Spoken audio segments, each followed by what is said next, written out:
Pinaghahanap ngayon ng nobyo ng social media personality na si DJ Jelly Au matapos ang pananakit dito sa kanya. Nagselos daw ang suspect sa isa sa mga katrabaho ng biktima kaya nagdilim ng paningin. At live mula sa Pasay, nasa frontline ng balitang yan si Elaine Fulgencio. Elaine, naghain na ba ng reklamo yang si DJ Jelly?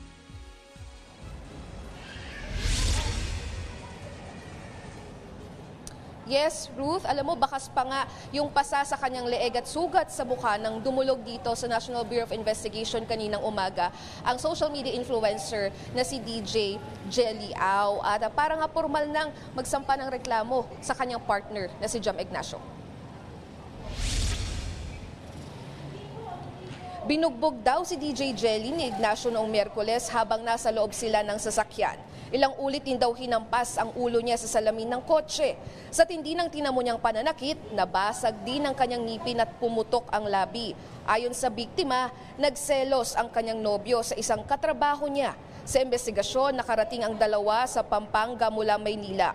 Pero hindi agad nagbukas ang barrier ng tollgate kaya kinailangang magbukas ng bintana.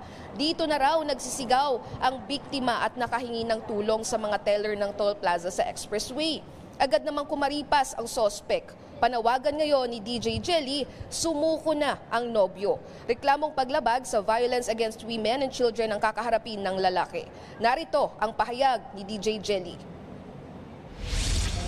Kasi kahit maliit na bagay talagang pinapalaki na. Kahit po sa work ko, pag may kumakaway sa akin sa gig, nagagalit siya. Bakit ko daw parang bineso, niyakap ko daw. Madali lang naman magpatawad eh. Pero yung ginawa niya sa akin, hindi ko makakalimutan yun. Iba yung trauma eh. Ang hirap matulog. Lagi ko naalala yung ginawa niya sa akin. So gusto ko lang, Jam, harapin mo yung ginawa mo sa akin. Yun lang. Para hindi mo na magawa sa ibang babae.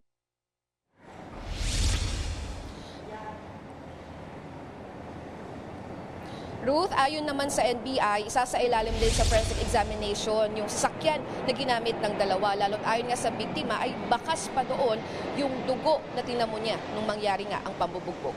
Ruth?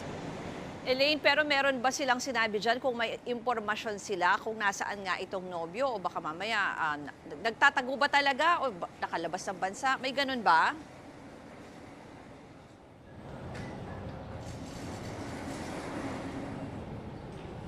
Ruth, ayon nga sa NBI ay tuloy-tuloy yung kanilang ginagawang hot pursuit operation at tinutugis na rin kung saan yung mga possible na pinupuntahan or inuuwian nga nitong si Jam Ignacio. Ruth? Yan po ang Express Report ni Elaine Fulgencio. Mga kapatid, ako po si Ruth Cabal. Maging maalam at may pakialam sa mga may init at rumaratsyadang balita sa Frontline Express. Para maging updated sa balitaan, mag-subscribe lang sa social media pages ng News 5.